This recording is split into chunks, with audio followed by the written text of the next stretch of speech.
Hi there, welcome to the video. Today we're going to be talking about a very important unanswered question within the Dylan Rounds case. Let's see if anyone has any answers, if any of the ones in the background want to speak up ever since the long silence.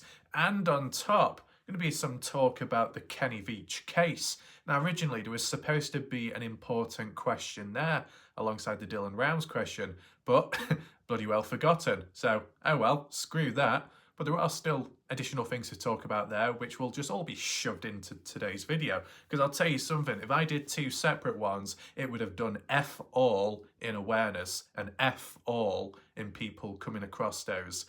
I'm going to explain further very shortly.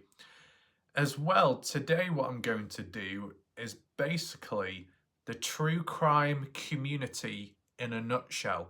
Me personally, I don't really like any true crime channels out there.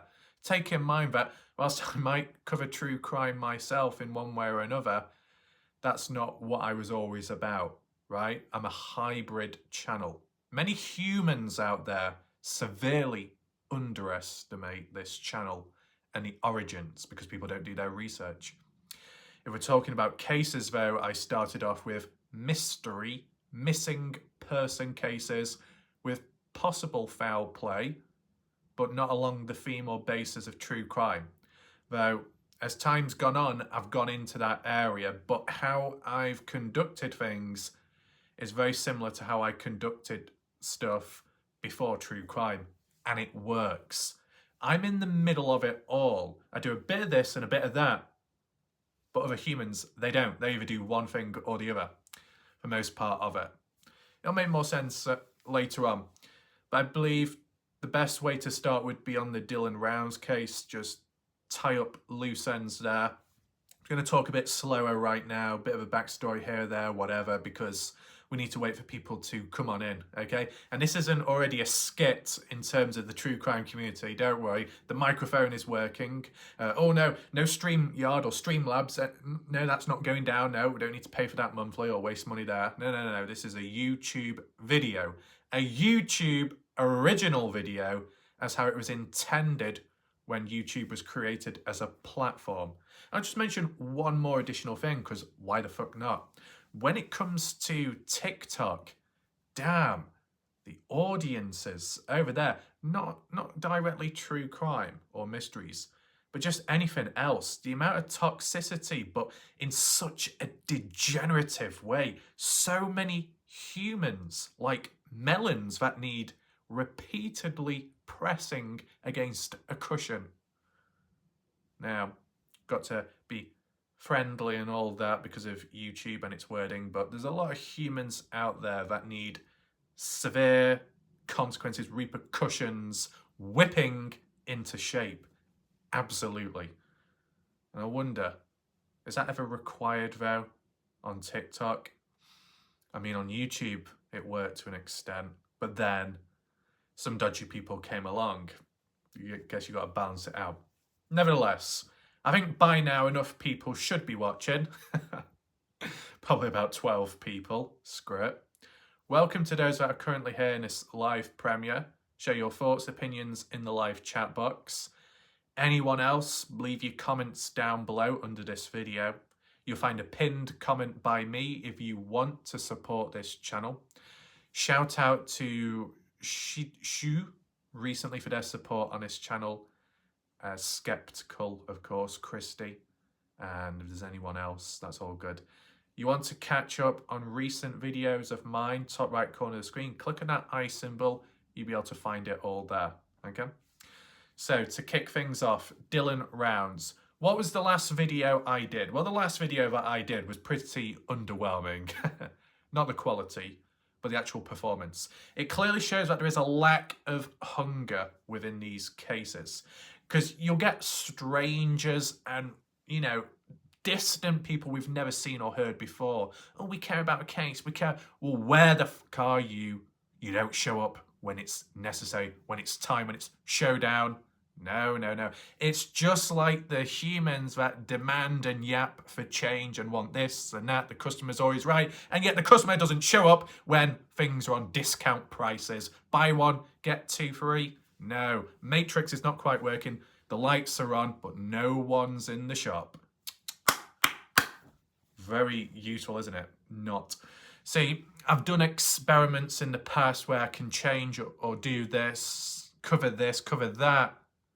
And then the ones that were yapping, not in a respectful way, but in a disrespectful way, they don't show up when the time comes. Pathetic humans, degenerates with a capital D.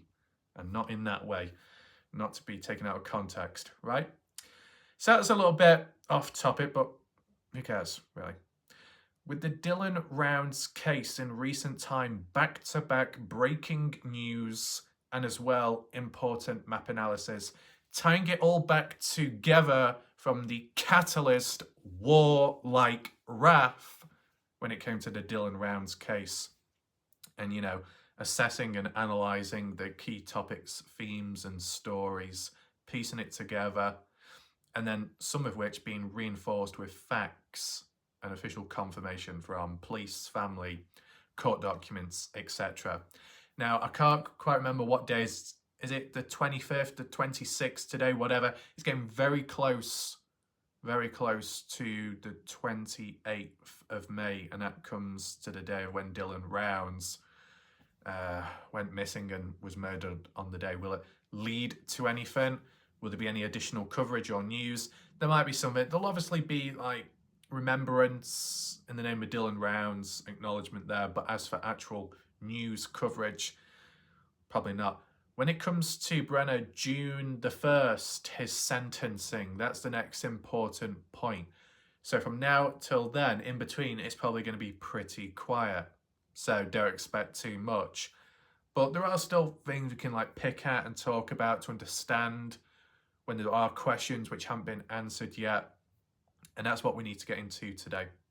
So hopefully a range of people are focusing, listening in. You can obviously share your thoughts, reactions, and talk about other stuff in the chat, but there needs to be a little bit of level of focus because there is an important question coming up right now which hasn't been answered. Maybe it won't be if the cancer isn't present.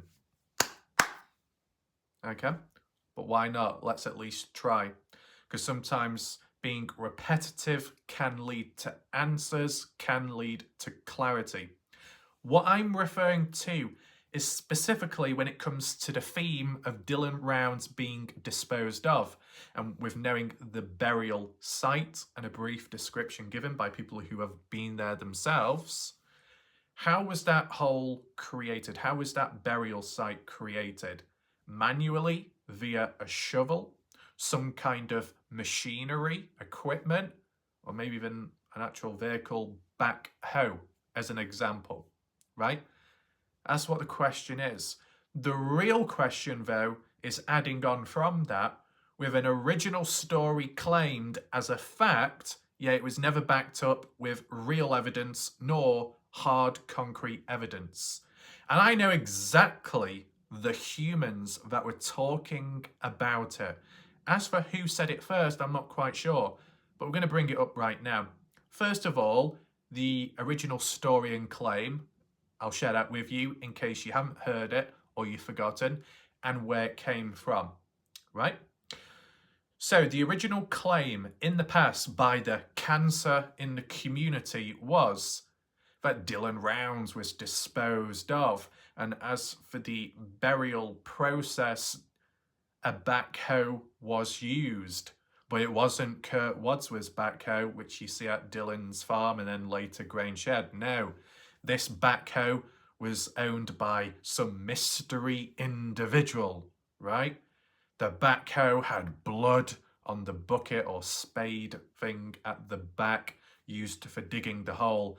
And possibly the blood on the spade head bucket was grazing and scraping across Dylan's body, scraping the skin off, blood gathering, spreading.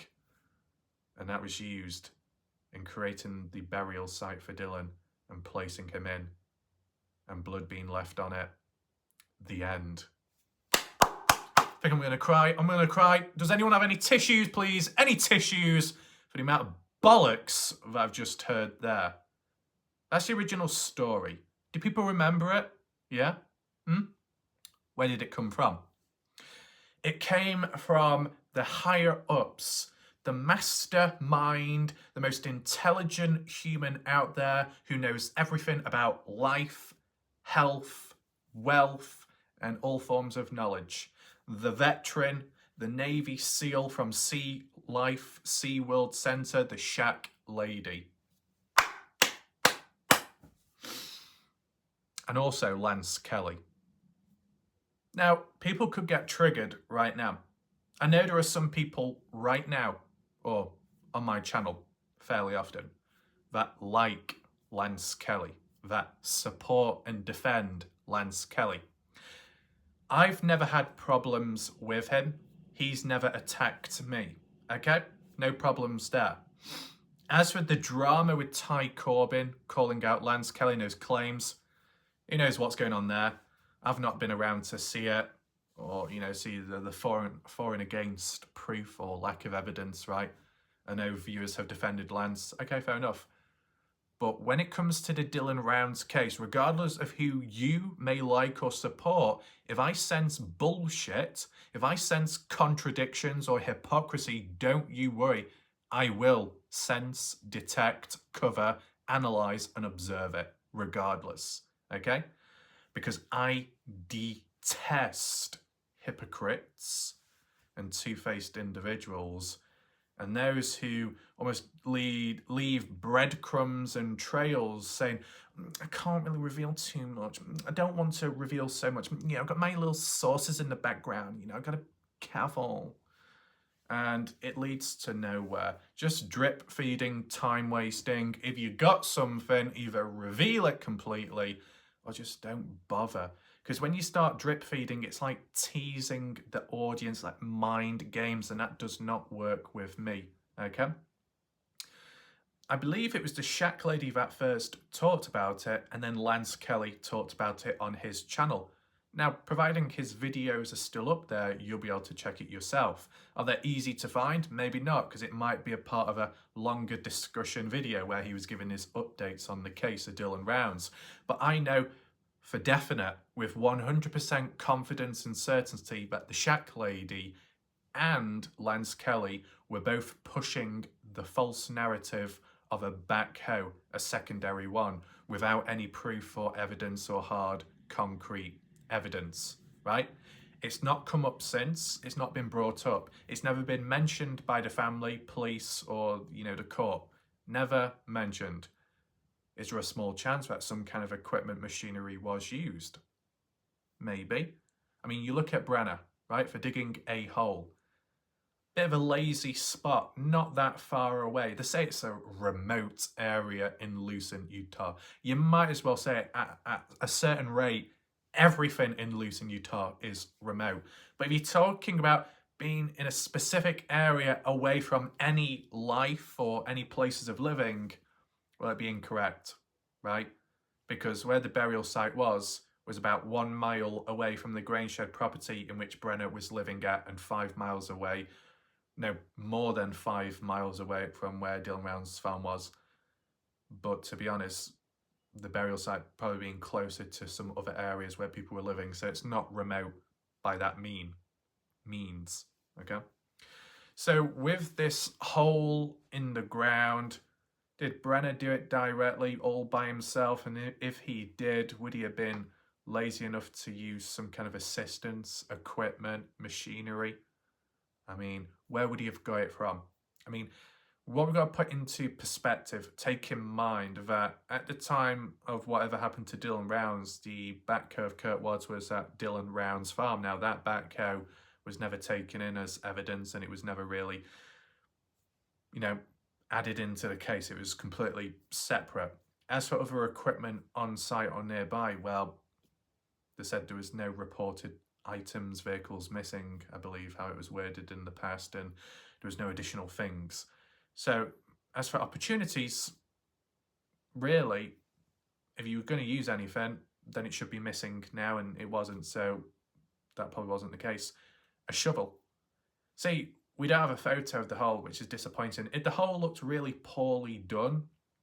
Take in mind, what needs to be acknowledged is, when the LE dug up that hole, that burial site, they didn't go there and see the hole. It was covered up, and then they had to dig it up and uncover it. So would they have dug it up with the same depth as when the original burial hole was created in the first place?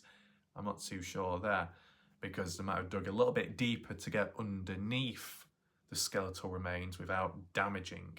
That's a possibility. But if it was truly a poor job in terms of the burial, the depth of it, the width of it, it looks like it was rushed. Not much time or consideration taken, and with it not being that far away from where Brenner was living at, or as you say, squatting, could have been done by hand. And some people may find it hard to believe. Would Brenner really do that? I think this is the thing. There might be a moment, a time where Brenner puts in a little bit extra effort. Not a lot, but a little bit more than what he normally does if it's important to him, right? If Brenner was able to walk his horse supposedly to the tracks, the railroad tracks supposedly, and set it free, that would have required a bit of effort walking. If Brenner had previously worked for Dylan, as that was the case, in whatever shape or form, Brenner was doing some kind of physical work, I guess. So when it mattered to him, or something he could gain from, he would probably go the extra mile. Not as much as what other people would do, right? But just a bit more effort. So you got to take that into mind. I mean, for Brenner to dispose of the phone, lazy? Do you think that's lazy? Do you think it's amateur? Chucking a phone in water, hoping that would be good enough? I mean, to stop the tracking, to an extent, yeah, but once it's already pinged, well, there's already a trail. There was already a trail there. As for like removing any footage or material on that phone, there wouldn't be any need to do so if you didn't see or sense that there was a need in the first place. So even though that time-lapse footage was on Dylan's phone, right, which Brenner was unaware of, because I'm sure if Brenner was aware of it, he would have made more of an attempt to erase it. But granted, what we do need to acknowledge that there was a forensic dive, a forensic analysis on that phone. It required a forensic team to get a hold of that time-lapse footage. Does it mean that that was done because the files were corrupted, the original footage, so they had to try and extract it in a different way? Or was it that the video was deleted by Brenner and then it was in the recycle bin, and then was it removed from there? I mean, in terms of traces of footage, photos, providing it's not been uploaded to iCloud or OneDrive or Google Drive, and you've outright deleted it from your device and then from the recycle bin, there'd be no way of retrieving it, right? So it makes me believe either Brenner was completely unaware of the time-lapse footage on his device, on Dylan's device, never deleted the video. It's just that the video file and maybe some other stuff became damaged and corrupted because of the water damage to Dylan's phone when it was chucked into the pond.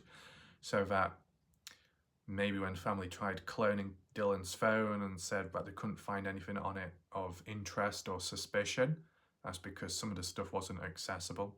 So then when the forensic team came in to do a deeper look on that phone device, the memory, the internal, they found stuff and they managed to pull it out, not literally, and get hold of the footage. That's what I'm thinking. Now, we're going a bit off topic, but once again, I just wanted to highlight these extra points. But to refer back to Brenner, right? Creating a burial, much effort put in, maybe, maybe not. As for distance, no, lazy there. But to how someone would dig a hole, I mean, what you got to acknowledge is, with it supposedly raining Saturday, it rained on Sunday as well, and that's what we need to take in mind, right? Because that talk about Dylan Rounds could have been temporarily buried somewhere, probably closer to the Grangeshed property, if not on site. I feel that Dylan Rounds was buried. You know, there was desecration on the Saturday. Later on in the day, at some point before going to Don's, yeah, I think there's a chance. As for the actual spot, the actual burial site, that could have been done the following day. It depends if Brenner felt he was in a rush or not, or he wanted to do it the next day, said there wasn't as much to do, right? But do a temporary burial in between so then no one does see Dylan. So there's no suspicion there if anyone did somehow come by and visit, stranger or not. And there was that talk where there was like a final hit spot by the dogs at the pond area, but also near to the Grangeshed property, or at the Grangeshed property. So maybe that's where Dylan was buried at first and then relocated to the new and final spot. And that would make sense, to be honest. I don't know if anyone else agrees with it, but let me know your thoughts down below. The reason why I say that is it's likely in between Saturday and Sunday, because on a Monday the parents did come down. So limited time in a way. Enough time to dispose of someone, but depends if you go at your own pace. If you are lazy and slow, take it at your own pace. You know, that can drag things out. But what makes it easier for Brenner though? Even if he's lazy, and even if it was difficult to be digging a hole out there based off his age, his health issues and mobility, if you wanted to use that and his own mindset being somewhat limited and lazy, what would make it easier for Brenner? Assistance, of course, but if that wasn't included, what other factor? The ground being easier to dig into. Take in mind, it was raining on Saturday morning time. How heavy was the rain? Well, it was described by those witnesses camping out near to Dylan's farm at Little Pigeon Mountains as pretty heavy rainfall. So, you know, if that's the case, it's going to make the ground wet, a bit saturated. Then going into Sunday, raining in the afternoon as well, it's going to make the ground even wetter. The wetter the ground, the softer the dirt or soil can be. Obviously, if it's been really dry for some time, it can get very hard. It can crack, it can crumble, but it's just hard to dig into. Difficult, of course. But the ground's more wetter, a bit more squishy. You can move it about more. Provided it's not like clay, where it can stick to your spade, shovel, your footwear. Yeah, that can be a bit of a sticky situation, but if you're dealing with certain terrain, such as Lewis and Utah, which is the case, desert type terrain, and it's wet, it's going to make it easier to dig, which helps Brenner out when disposing of Dylan, right? But what the shack lady and Lance Kelly were claiming was a backhoe was used at wherever, from what they were saying at the time, from wherever Dylan Rounds was buried at, that a backhoe was used. It was a secondary backhoe. And it had blood on the bucket head or spade. I mean, why did the shack lady say that? Why did Lance Kelly say the same thing? Why did Lance Kelly say, I know the identity of the person who owns that backhoe, but we can't reveal it. I can't reveal it at this moment. Right, so months or a year has passed by. Do those people have any updates? Does the shack lady have an update on that backhoe? Does Lance Kelly? Nope. Nope. What a surprise. Not. You get what I'm saying? These claims made, worded as a fact, worded as if they know background insider information, but never revealed to the public. Drip feeding, a hierarchical structure, teasing. What good does it do? And if people was to backtrack and say, well, it was just from what I've heard of elsewhere, what other people told me, Right, so you're not exactly certain yourself. Just use appropriate wording. It's as simple as, but these people don't. So it makes everything a lot more harder and complex as to what do they really mean. But as for how they were acting with a form of confidence, both the Shack Lady and Lance Kelly, knowing that a backhoe was used in burying Dylan Rounds, and it had Dylan's blood on the backhoe, bucket, spade, whatever you want to call it, and they know the identity of the person behind that backhoe. What a load of bollocks, right?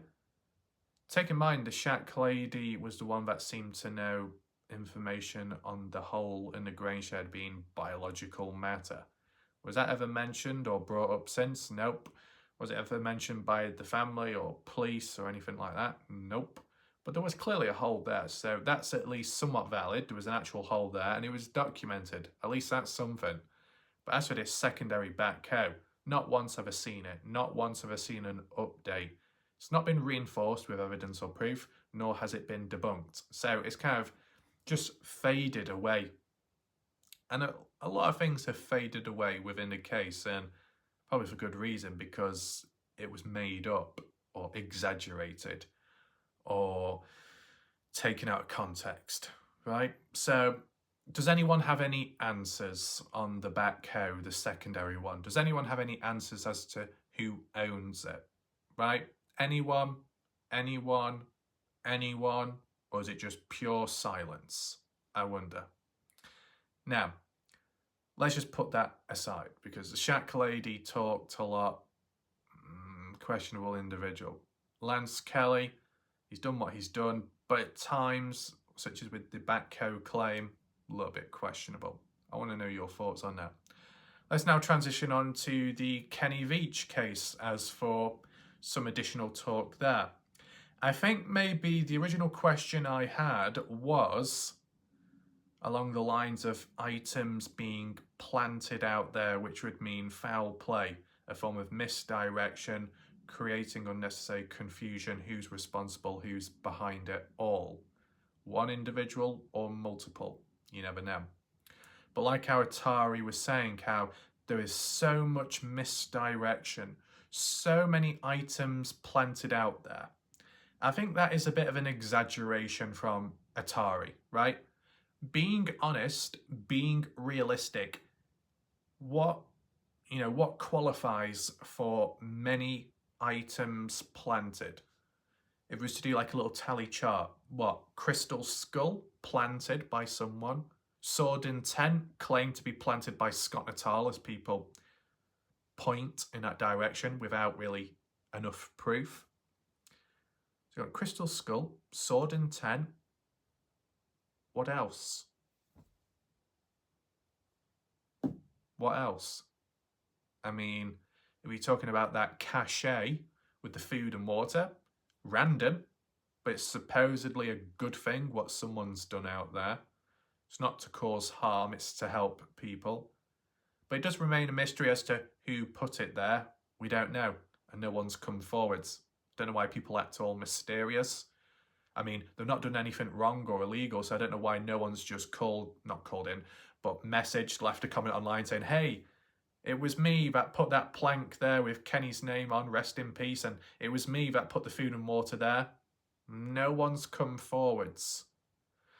Like, why do people go so silent when there's nothing bad going on? It just makes no sense. It's a bit silly, to be honest, especially when you're dealing with a serious case or some kind of mystery. You don't want to be adding to it, intentionally or not. I mean, the equivalent of the Kenny Veach case, where people may add items, maybe to help other people or to respect, honour Kenny Veach for whatever reason, but never coming forwards or saying it was me, when if they did, they wouldn't get in trouble. It's kind of like a weird equivalent to the Idaho 4 case, where you had 3 males at the murder house on the same day, same night. Not quite sure, but there was at least 3 pieces of DNA belonging to unknown males inside of that murder house. And those males never came forwards or reached out to police. Because of that silence, you would assume that silence equals guilt, equals being responsible, or seeing something but not reporting on it because they're a part of it, or they become a part of it through being silent, right? If you got nothing to hide, just a simple acknowledgement of, yep, I was there, I saw it, or I put it there, I took it away, but people don't do that. I mean, an example of someone that did say that they were responsible, but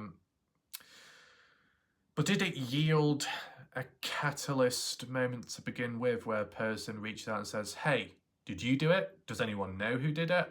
Maybe it'd be SB Vega's adventures with the mine shaft opening.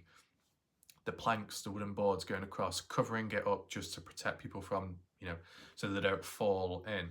I get that. SB said he was responsible for covering it up.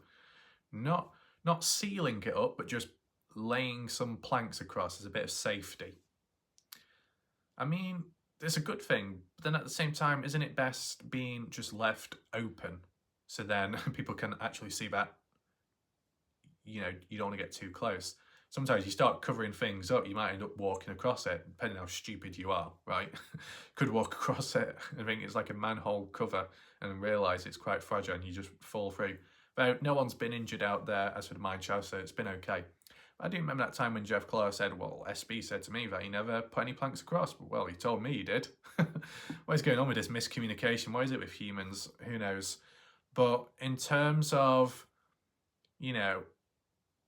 things being added or taken away from the environment within the area of the Kenny Veach hike, if there's nothing bad or suspicious to see or going on, then why do people have to keep quiet? I mean, the exception would be someone trying to investigate that supposed covered up M cave by moving that heavy rock, one of which at least.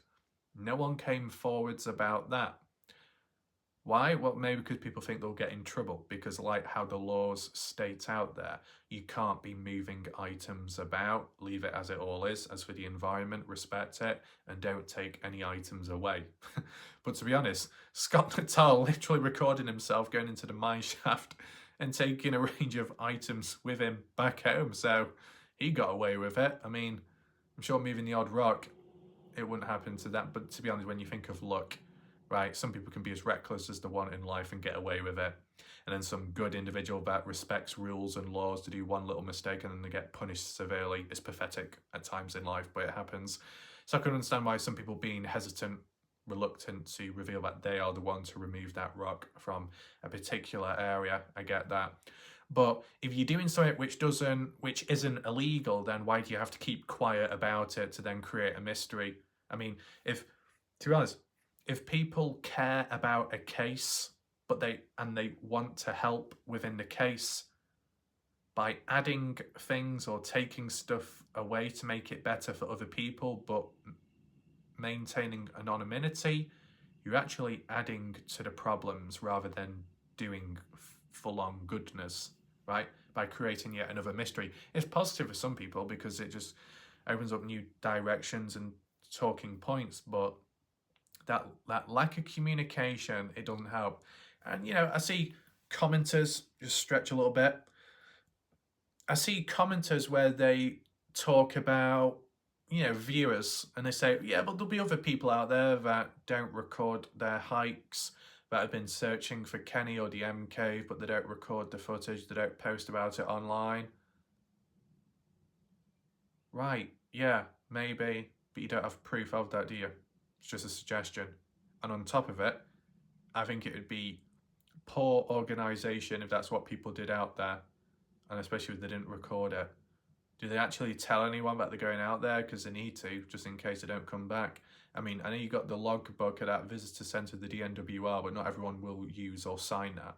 I mean, when you're going to Jomay Road, Little Jomay Canyon, hiking in the area where Kenny Veach did, most of the people online that have been out there and recorded it, they've said about how they're going out there at some point and they might give a date or a time. Not specific, because some people could follow him out there, like when I think maybe DJ Moore did that in the past and it went a bit dodgy with the odd unusual person being out there, like a stalker almost, or like a watcher, watchtower, surveying the area. Who knows? Odd behaviour on that time. But just the awareness of knowing who goes in and who comes out. Some may go in or say that they're going to go, but you never hear from them. Some may never bother. Others do, and then they just didn't bother recording it, or they forgot to upload. And it's like, fucking hell, talk about poor communication, right? You're adding to the mystery and some of the problems, right? By saying you're going to go out there, people will have a form of trust in believing that. And obviously when that trust is broken, it's just going to cause major trust issues in the future. So you've messed up people's minds there. But to say you're going to go out there and you come across as serious or confident, you portray that message and people believe in it, and then maybe you do go out, but you don't give an update afterwards, people then presume that you're missing as well. It's poor communication. It's good to know who goes into the area and why, and then an update of them coming back out. So they do a video saying, yeah, I've been there, didn't see much, or I'm going to upload some footage in the future so you can see it for yourself. That's all good. I mean, not everyone has to be forced to document their own hikes out there, but while searching for a missing individual, and there's that presumption or assumption that Kenny is out there and people are hiking to search, do we need another missing hiker on top of another missing hiker on top of another missing hiker? No. But some people believe that there's another missing hiker just because someone said they were going to go out there, but they never gave an update afterwards.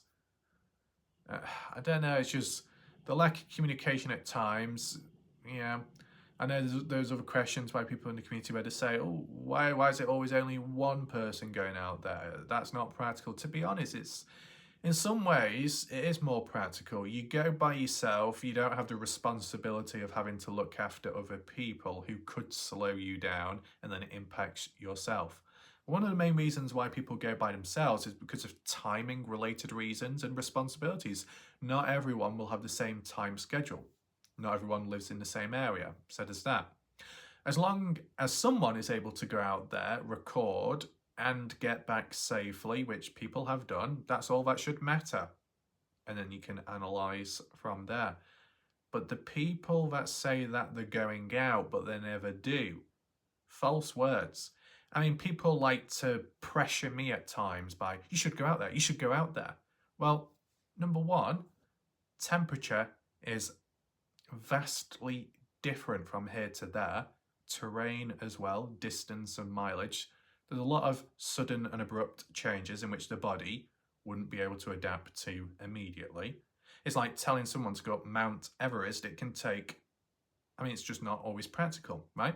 And everyone has their own roles within the case, strengths and weaknesses. I might not be good at other things. I might not be good at hiking or stuff like that, but I'm definitely good with the maps and the aerial footage and picking up on stuff like that.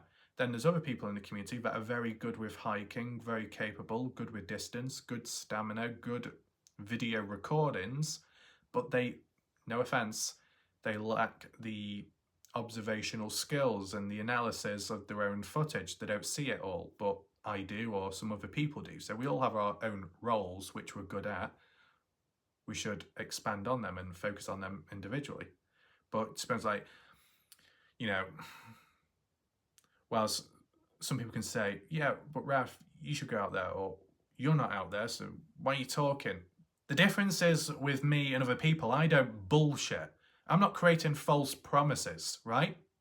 I might not say much, I might not promise much, but I do deliver more than expected in other ways. There've been a range of people with time, bullshitters, that say they're going to go out there, they're getting ready, they'll give updates or something, and then they never do. And it's assumed that they've gone missing, and then it creates more confusion, mystery, and worry and concern within some viewers. No, not for me, because I don't fall for it, right?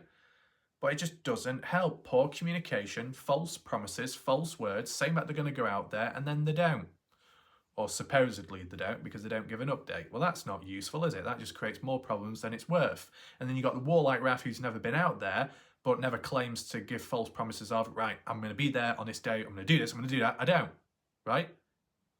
I don't over-promise. I don't give false promises. That's what separates me from those other humans out there, which, whilst people could say, well, you're not been out there, that's a criticism, that's a weakness of you. At least I'm not bullshitting like how other people do. That's a positive. That's a strength. I know my role. I know what I'm good at, and that's why I do what I do. It's as simple as common sense. Where is that with humans? I wonder. But yeah, returning back to the claim of many items planted out there, you say many, but can you actually list many? Like a list of them which would define the word many? Because all I'm thinking of is the 10-ton sword and crystal skull. That's it. That's not many. That's a few. In a way, a couple. Any more items which I may have forgotten about, you can always list it down below. But that's a question I've got there. Why would you say many when it's not? Unless you're thinking of other things which I've forgotten about. But, you know, I've covered the different things. And, you know, if you wanted to say the coins at the mine shaft, well, that's Jay Silverheels. He admitted it himself in the past. If you want to talk about the beer can near to the small little caves where the supposed covered up M cave is, but that's by Jay Silverheels, right? So people have come forwards regarding that to honour Kenny Veach, to show respect, right? As for Jay Chuck, I've never seen Jay Chuck add or take anything from the area. He's just hiked out there. Hopefully Jay Chuck doesn't misinterpret what I just said there, because I remember saying something about guys and then Jay Chuck thought I was talking about him being gay or something. What the fuck is going on? I don't know.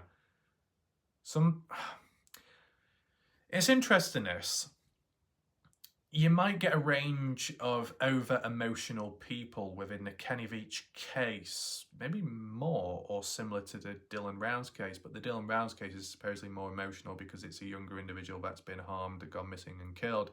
Kenny Veach is a fully grown adult that's supposedly missing but could still be alive. But just the people that it attracts to the different cases, when you're dealing with over-emotional people, or just humans in general that always feel like they're being attacked, and they always feel like it's all about them, it really doesn't help things. And when people always misunderstand things, that really doesn't help either. I'm a fair share of people like that. So when I say things, do stuff in the case community, people may not always understand me, because as you know, Warlight Raph is known as Mr. Misunderstood for sure in life in general, but it is what it is. If people aren't on the same wavelength as me, they're just not going to understand. But I have come across the exception of people that may not be on the same wavelength as me or see it from different ways, but they still show respect in taking it into consideration, which is very good to see.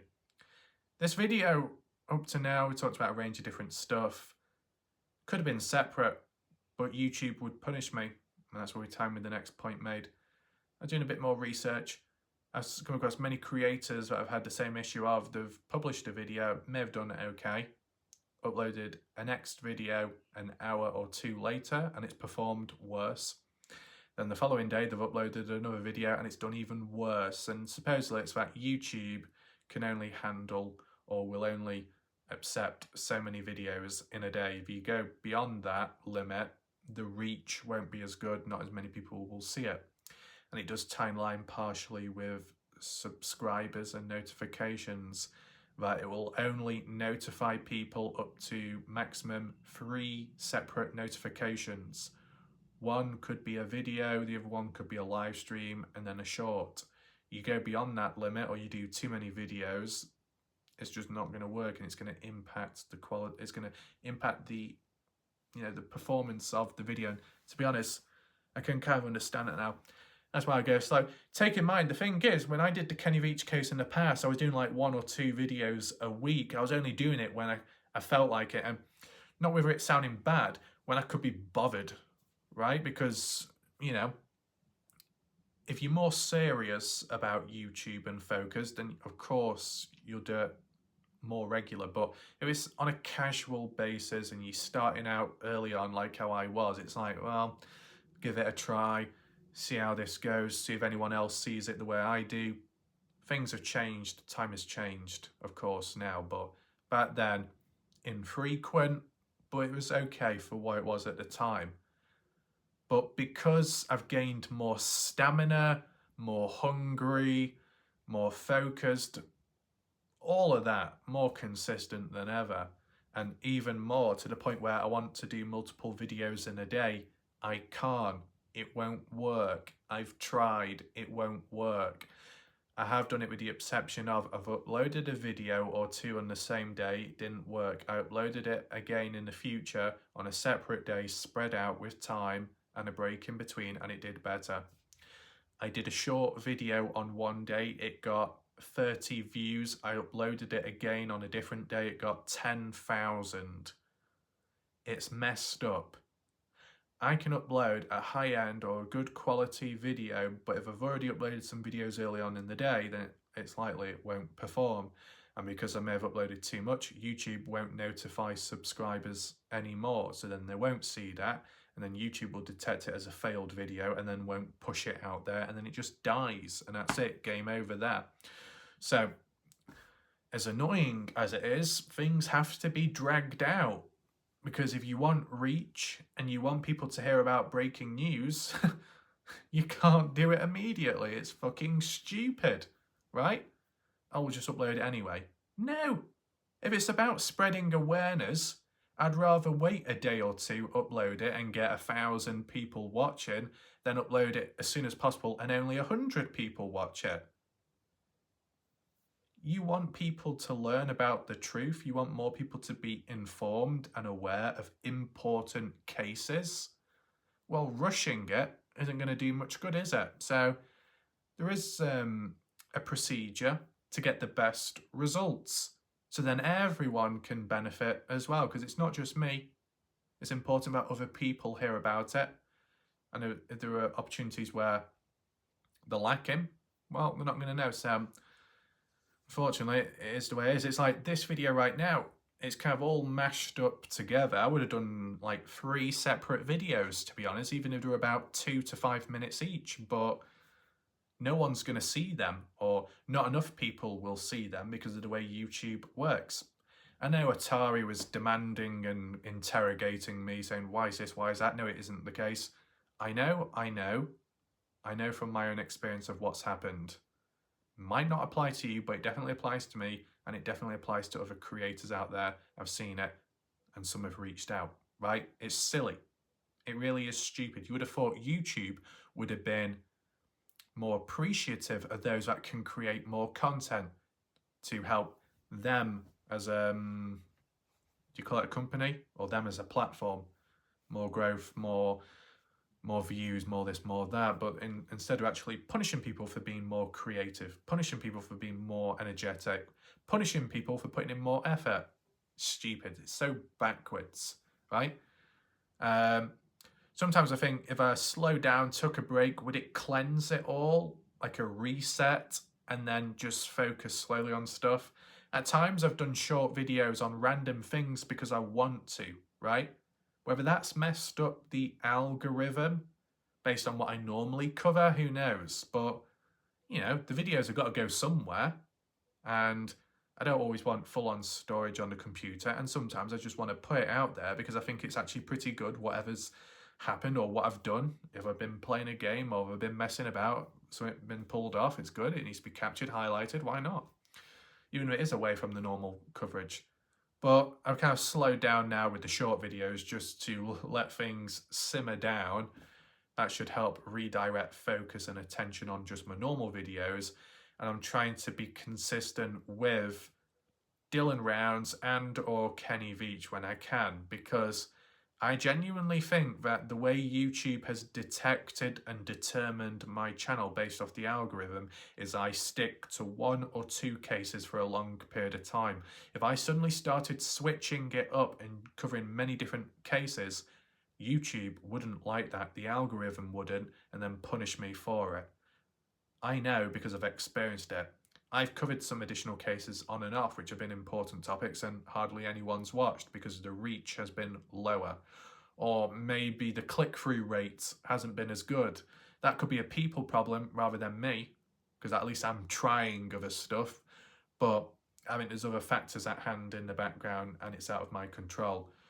It just so happens that thankfully I tend to be more interested in one case at a time, like a case study. So I'm okay there. But if I was desperate, like how some people can be, scuttling around for as many cases as possible, it just wouldn't work. Would it have worked better if I did it from the beginning, covering multiple different stuff? Maybe. It depends the audience you have and why they're here. If you've got an audience who are present because they like the longer coverage of a particular thing rather than multiple short stuff with a low attention span, you stick with a certain method. And if it works, it works. You don't need to change it, right? Don't fix something that isn't broken, right? Anyway, where are we at now? So the next thing what I want to talk about regarding the Kenny Veach case is actually the boulder, the rock, which was up that canyon, which really Robin discovered in the first place but never gave the location in 2020, which then created a wide spark of mystery and intrigue, and Jeff Clark trying to go there to locate it. He did in 2024, some months ago, which was really good. Jeff Clark hasn't been able to upload the footage yet, I guess, because of his damaged camera and one being left out there. So it's kind of compromised things. And I'll be honest with you, to be honest, with Jeff Clark leaving a camera out there, out of his reach or time, just imagine if someone comes across it next time, if anyone went out there and said, we've reported a camera. Whose camera is it? Is it lost footage of Kenny Veach? That's going to F things up, isn't it? But luckily, Jeff Clark explained the situation really early on. So if it ever came up into discussion, Jeff Clark could clear it out so there wouldn't be any problems there. So that's all right. But, you know, when you leave items out there in the desert, yeah, mistakes can be made, but if it's not cleared up, people may assume or link it to Kenny Veach, but it's not the case. Not the case on this occurrence. Okay. But yeah, as for that canyon, which really Robin came across and then Jeff Clark rediscovered and took photos and recorded with footage, which may be released in the future. I've seen resistance where people have been calling me out or saying how different rock, it's a different thing, it's not the same one, not this, not that. Do you know why I do this? Okay, it's not because of dodgy people in the chat or Dale throwing his snails about, that's even if he is around anymore. It's more to do with lack of common sense, right? Let's just put it on the basis, right? The basis, the actual base literally nearby, looks different, gravel washed away. Jeff Clark can find it hard to comprehend now because of the amount of rainfall and how it couldn't have just washed it all completely. So what's happened there? So it's been altered with. But let me just mention one thing, okay, with the use of common sense. From certain angles, it will look different compared to the original footage. Why? Really, Robin was looking at it head on. Jeff Clark, with the photos he provided, excluding the footage, it was from the side, a different angle. You look at two photos of the same thing, but from different angles, it's going to look different. Of course. So you might think they're two separate things, but it's the same. Just taken from different angles. People need to understand that. Second of all, the features around. The main one being that slab of rock resting on top, in which the tanned coloured rock, which supposedly had the M symbol on it on the side in Hebrew, the slab of rock was resting on top of it. So let's now apply it to what people are claiming. Other people are claiming that it's not the same rock. To say it's not the same rock would imply that the original one has been pulled out or rolled away, and it's been replaced with another rock. Who would do that? You're dealing with a heavy boulder to begin with, and not round enough to just simply roll it like a ball either. So you're telling me that a person has covered miles on foot to hike out there to go up a dangerous, demanding, remote canyon to then use whatever remaining strength and stamina they have to lift up a heavy slab of rock resting on top of the tanned one to then manually pull out and roll the tanned coloured rock out from underneath it for then that big heavy slab of rock to fall down on the ground because it's not supported by anything, to then get another tanned coloured rock and then put it in place in replacement for it, and then put that heavy slab of rock on top as if nothing ever happened. Oh no. Oh no, what is going on? Right?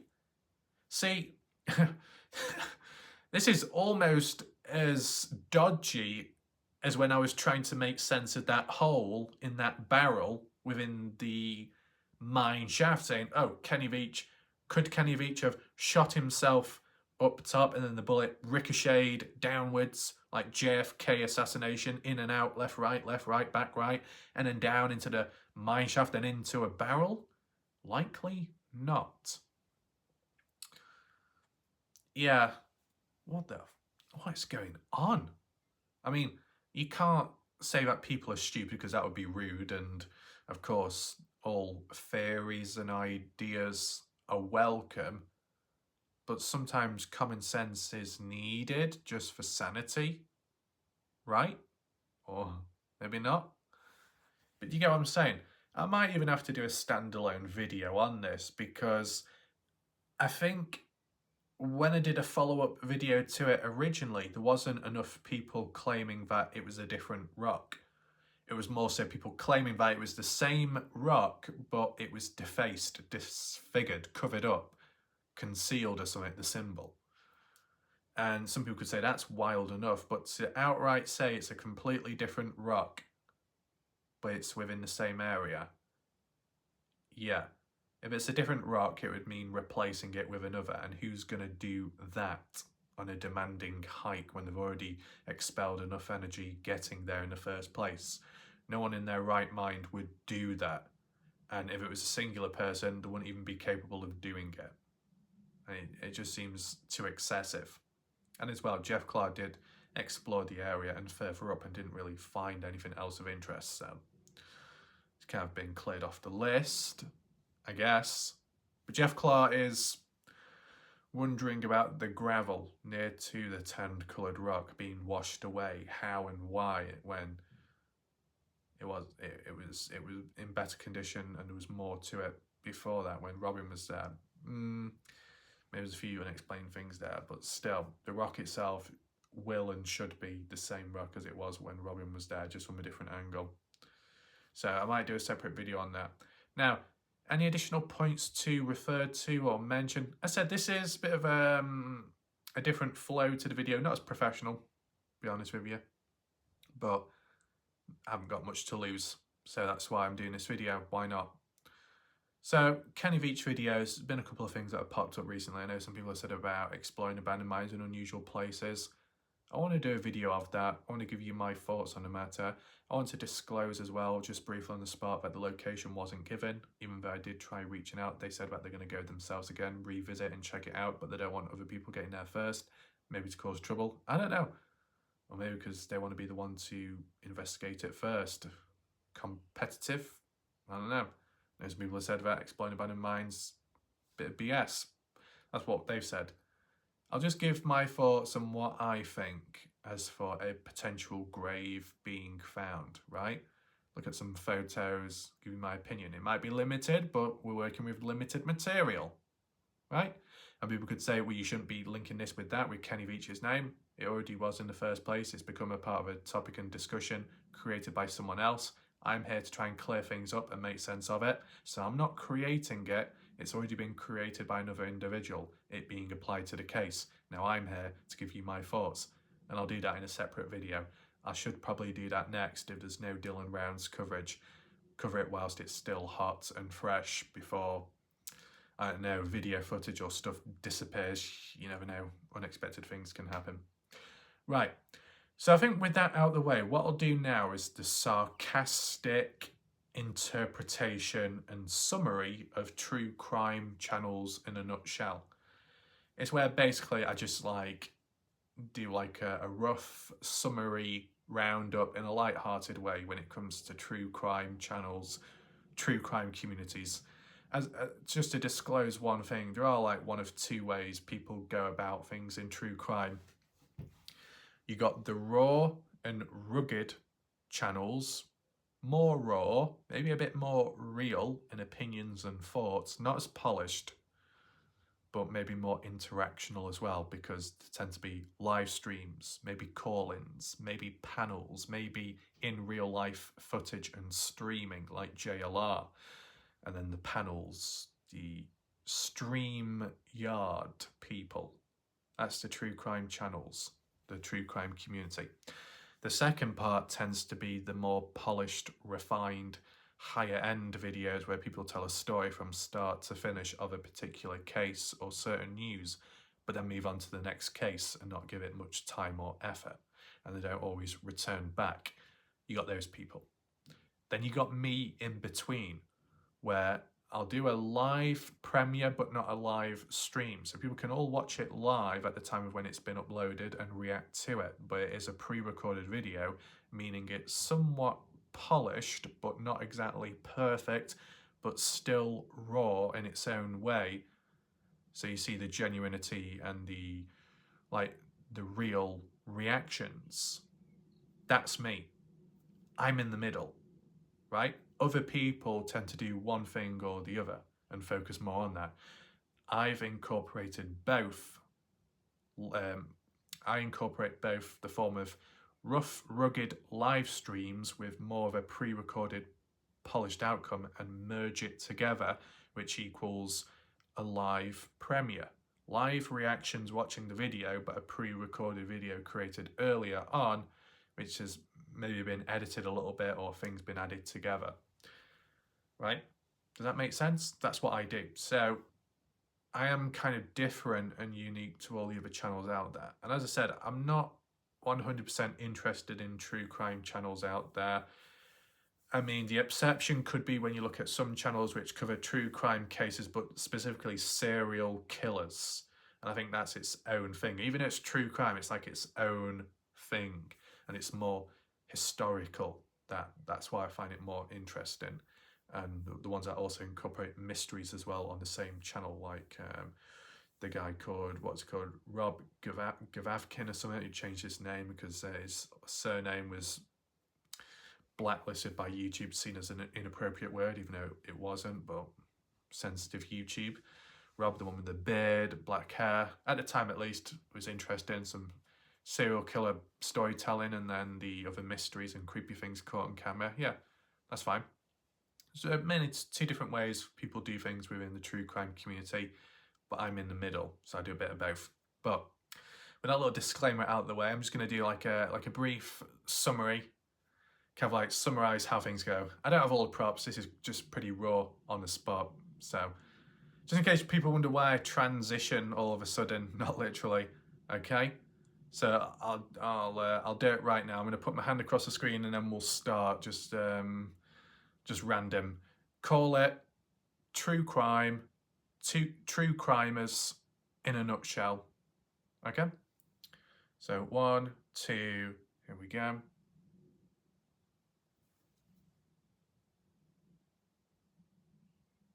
Oh, are we live? Oh, we're live. Let me just pull a confused look so I look like I'm shocked. Oh, we're live. Welcome to the chat. We'll just watch it build up. Oh, let me just get the overlays all over the screen. Let me get the Cash Apps, let me get the Venmos, let me get the Cash Me Outside, the PayPals, the Moo Pals, the Camel Pals. Let me get the Venmos and any other forms of ways I can get all money. There we go. We put the links there, top right, top left, bottom left. Make sure you're checking them out. Make sure I spam them in the comment section.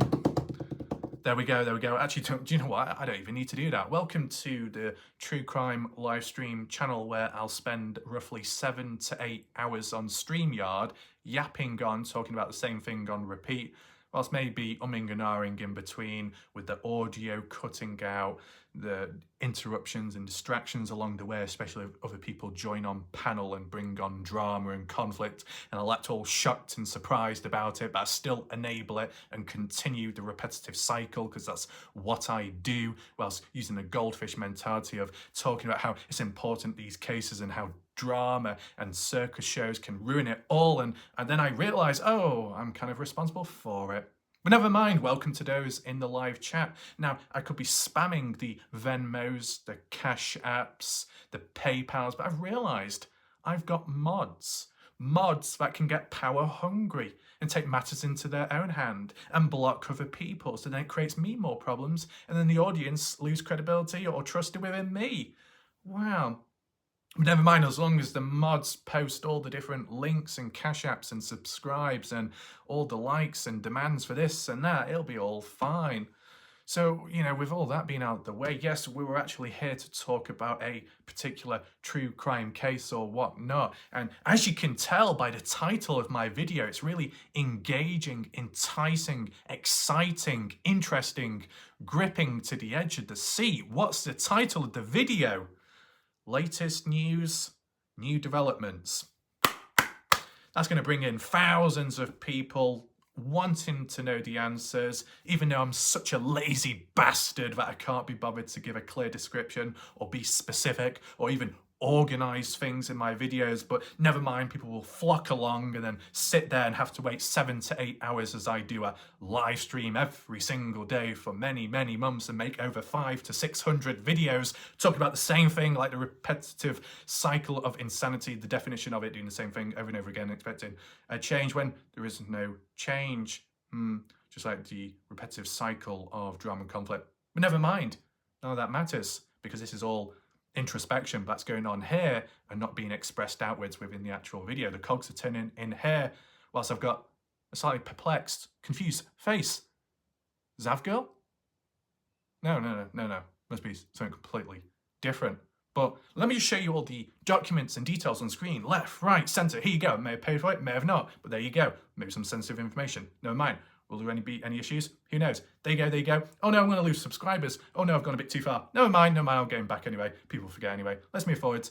We've got the bright, colourful thumbnails, really gripping and all over the place, really amateur, piss poor quality, blurry, not even HD. We've got the portraits, we've got the photos of the victims and the families smiling or angry or sad, whatever. We're going to throw them all on the thumbnails, make them as repetitive as possible. When you look back at my channel and every single video, they all look the same, but it works and it's perfect with the perfectly matched bland thumbnail title as well, called Latest Developments, New Change, Mysterious Outcome. What are we talking about? I don't know when you look at the video title nor the thumbnail. It's not relevant, it's not good enough, but never mind. It's still working. Somehow. How is it working? I don't know. But let's continue talking on and on for no good reason. It's kind of like how it goes, right?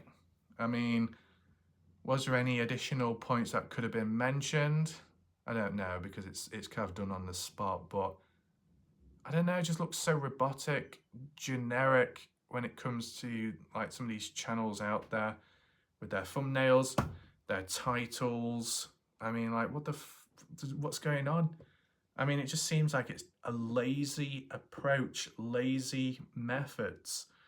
The over-reliance on StreamYard, overpriced, wasted of time. You could say, well, Raf, you engaged on it once. And I did. I didn't have to pay for it, though. I was a guest, so no complaints there. But if you're using it yourself and you have to pay, what, monthly or yearly? Fuck that shit. No. You shouldn't have to be paying for this or paying for that. Okay, you're putting in the time and effort into doing a video. You're putting something in. You're giving something up, time and whatever, to do something. You shouldn't have to pay on top of it. It's as stupid as having to pay a monthly membership fee just to gain muscle and lose weight by going to the gym. You can do exercise, you can build muscle without going to the gym. You can do it at home, you could do it in a park. You can buy weights, a single payment, one and only, and never have to pay again, right? So, I mean, the only exception with, like, we're talking normal now, in case you wondered. The only exception is nowadays when it comes to YouTube. Like, I had a quick look at the live stream option on the computer, and what it basically said was there are two options: internal recording and then via the webcam, where it'll just basically record like this on screen right now. And maybe on screen there could be an overlay for the chat. That would be no different to what I do on mobile when I do live streaming. But what about all the true crime channels and all those people out there that have all the overlays? They're in the bottom corner of the screen, hiding their identity for a profile picture most of the time, typical. I know. But they've got the overlays on screen, the switch between them from YouTube to the internet to Facebook, wherever they're looking and stuff. Oh no, I actually forgot to mention a funny moment as well. Let me just get back into character quickly.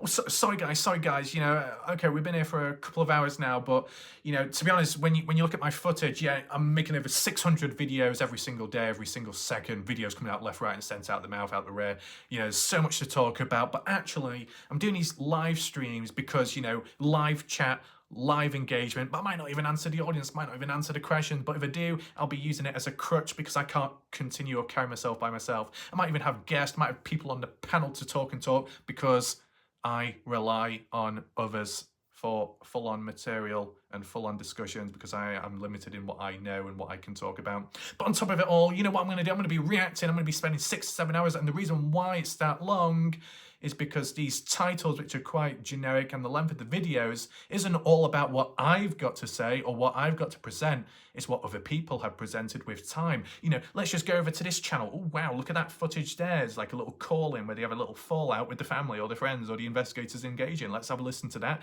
and like act all shocked and add some additional thoughts and commentary in as an overlay, whilst using copyrighted material but still being able to get away with it. And yet just a normal standard human that follows all the laws and abides by it on YouTube that does one little thing, 30-second long clip, and they get fucking punished.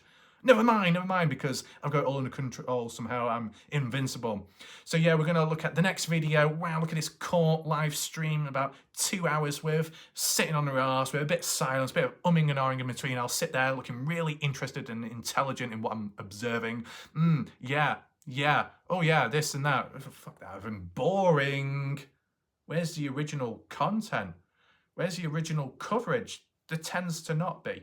I mean, you don't see me sat here still as a rock watching someone else's video for the length of 1 to 2 hours or going through TikTok videos, do you?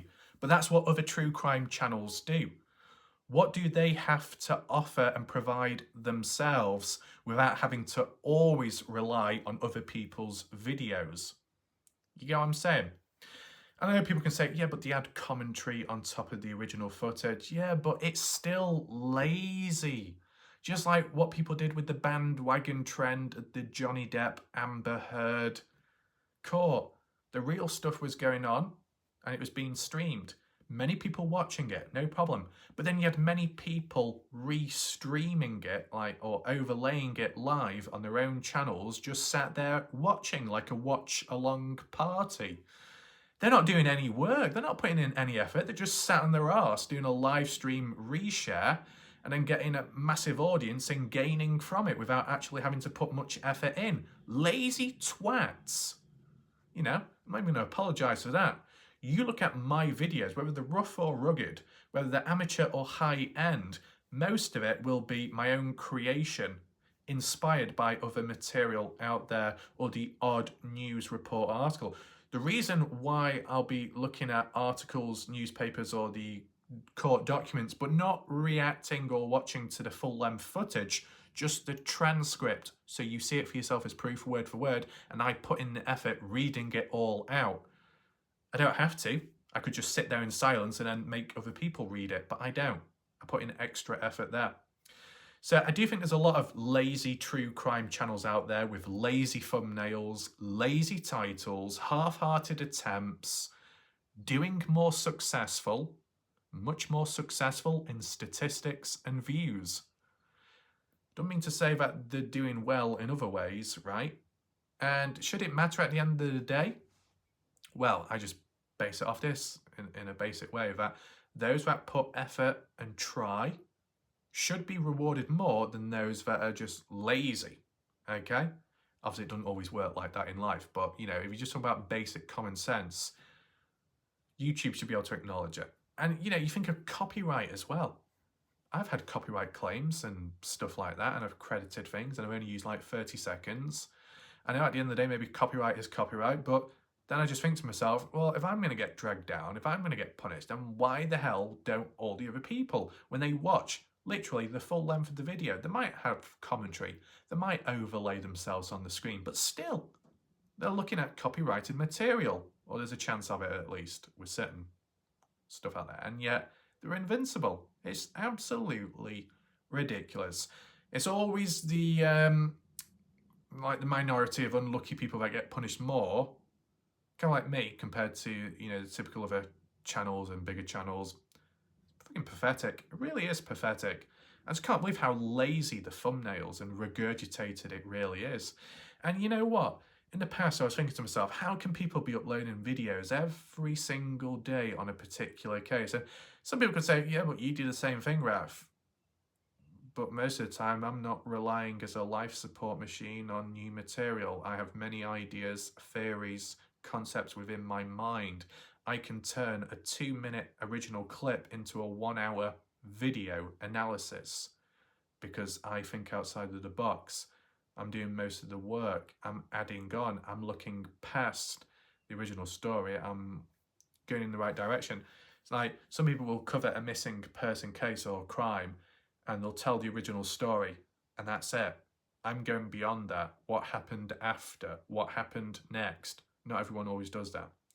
But then when it comes to the true crimers, you know, typical ones that do that, and they do have long videos, and they do have many videos of that playlist case, when you actually look at the footage itself, you realise, oh, it comes off one or two things. The only reason why the majority of true crime channels can do and sustain what they do for so long is because either one, they do live streams and possible panels, so they rely on viewers' comments, questions, and people guest on show to do the talking and suggest stuff. Without it, they wouldn't be able to go for hours and wouldn't be able to make videos every single day. So they're using it as a life support machine, live streams. A lot of true crime channels do live streams because they depend on that type of interaction. Because you take it away, they've got to do all the talking now, right? And not everyone can do that. I can then. Yes, my videos are a live premiere.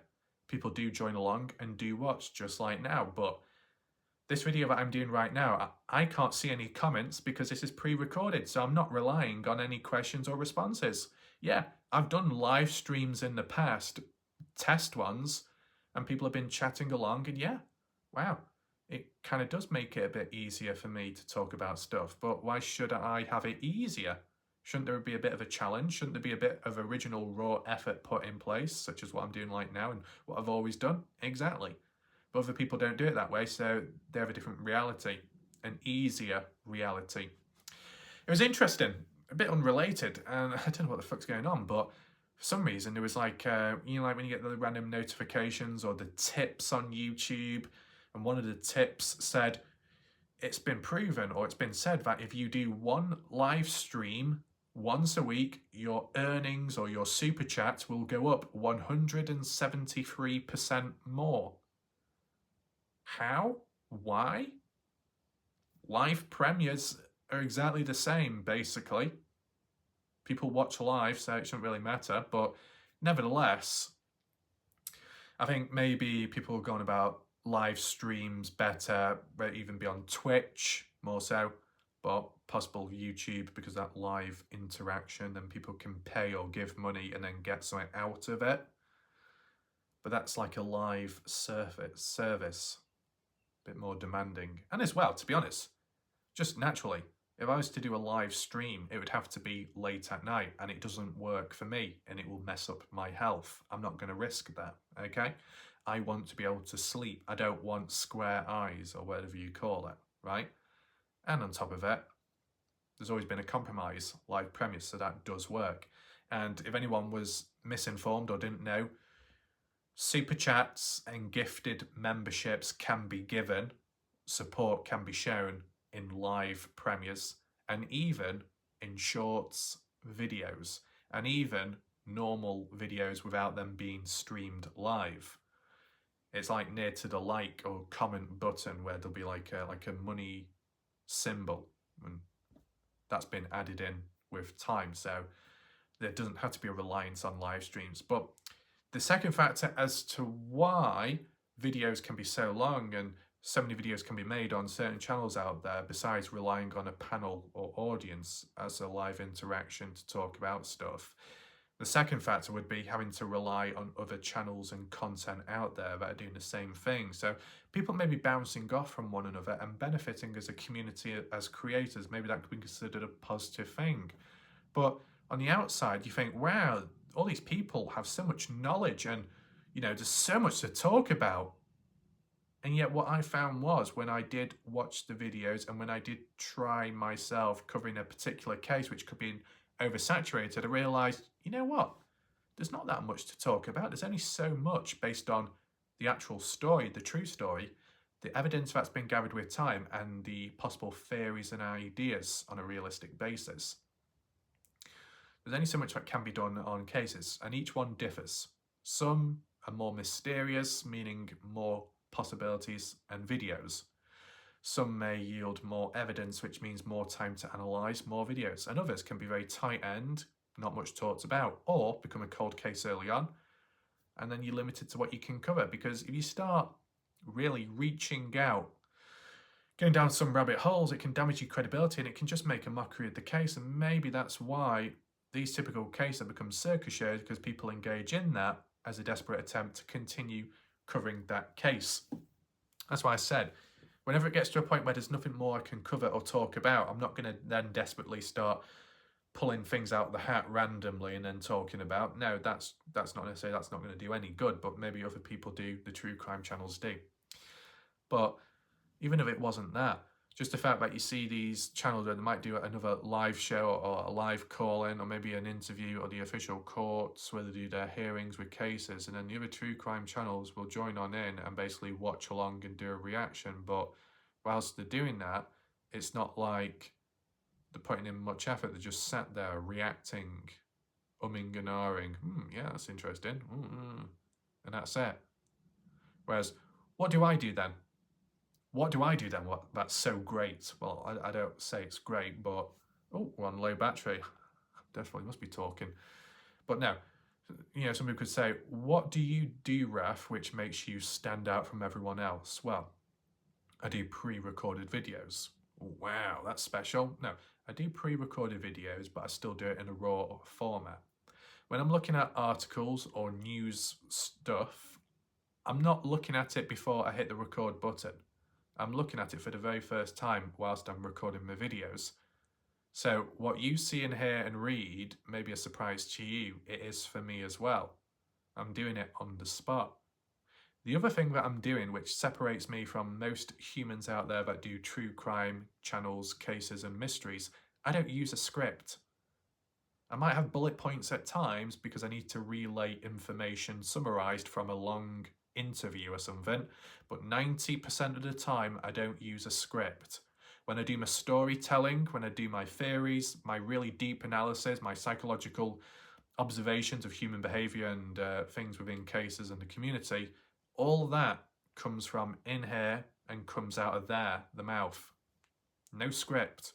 I find scripts actually slow me down and distract me. I've never really written a script at all, but when I tried writing a few words down as for an introduction, I was too busy looking at that than rather looking at the screen and just talking openly. So just slows me down. Everyone works different. People will use scripts. It's more refined and polished and there's no umming and ahhing. And I can agree that works well in narration. But to be honest, I've done some high-end videos with narration and zero scripts. Okay? So that's what separates me from other people out there.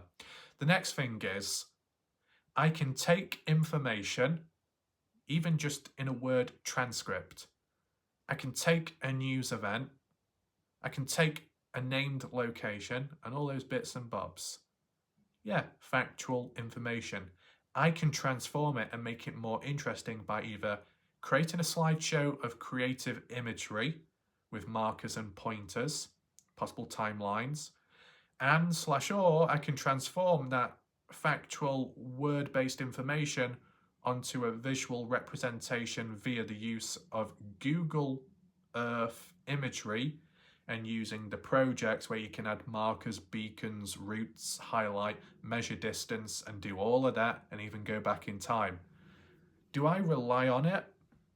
Not in a desperate way, but I do use it quite a bit. Because if I didn't, then I'll just be like everyone else, right? So I do think outside of the box. You see some word-based information. Okay, I can read that. I can process it. I can make sense of it. But what about telling it in a story, in a visual way? How would you apply that? Well, either boots on ground, they're on site and record and talk over, or next best thing would be satellite imagery and go from there.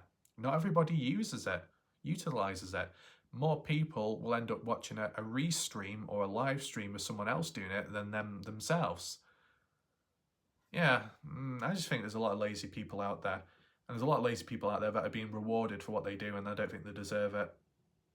Being realistic. They're successful, but maybe they don't quite deserve it. Nevertheless, I mean, I've done my experiments. I've tested to see if it would work for me on a small scale. Titles, thumbnails like that. It has no effect for me. See, this is the thing. I might be the exception. My reality could be different. It's like with gaming. I might detest tryhards, and I do. I detest most online gamers because of their toxic ways of playing, taking the fun out of things. You want to play more casually, or you want to think outside of the box, you want to do your own thing? Nope, it doesn't follow or meet the meta. So the people who do follow it get the advantage and dominate you. The people that overuse and abuse slide cancel, drop shotting, jumping round corners, bunny hopping all over. I can't be bothered with that.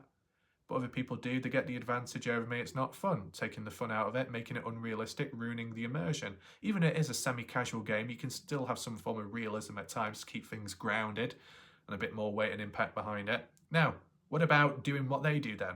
Have I tried it? Yeah. Did it work? No. So, like with the true crime related stuff, try this case. Other people did it. It worked for them. Well, I can. Doesn't work for me. What about making a vague title? Yeah, I've tried that. Did it work? No. What about doing a thumbnail like what they do? Bright, colourful, a red banner, border. Yeah, I've done that. Doesn't work for me.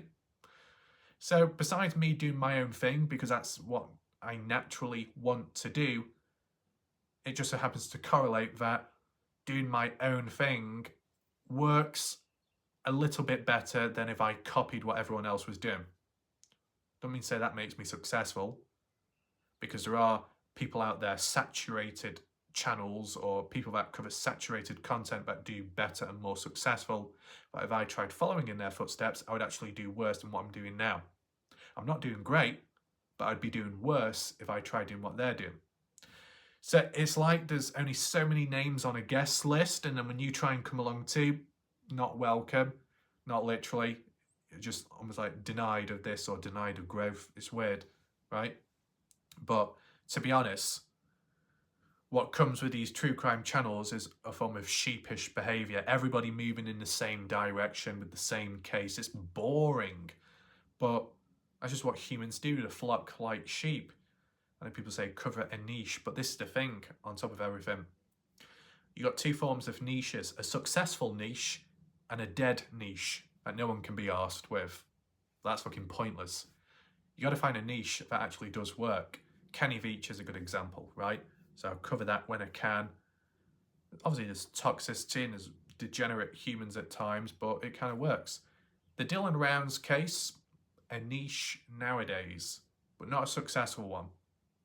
And people could say, what do cases and things have to do with success or the success of a channel?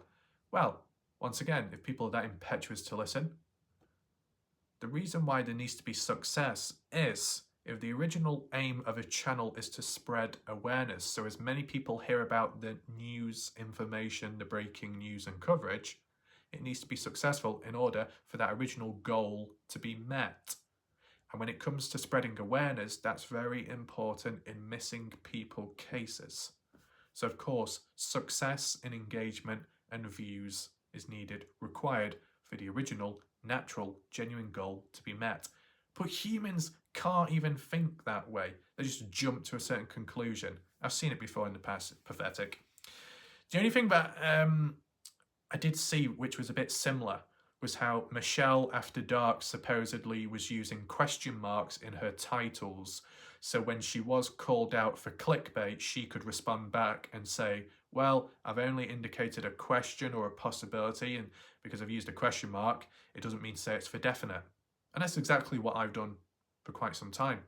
So when you do get people giving out false claims or false reports of clickbait, you can respond back with and say, no, I'm not stating that that's the truth. I'm not stating that that's the only thing or reason. It's a question. It's a possibility. Question mark implies uncertainty. Just comes down to how the viewers read it themselves. And if they misinterpret it, well, that's their fault, right? Language barriers at times.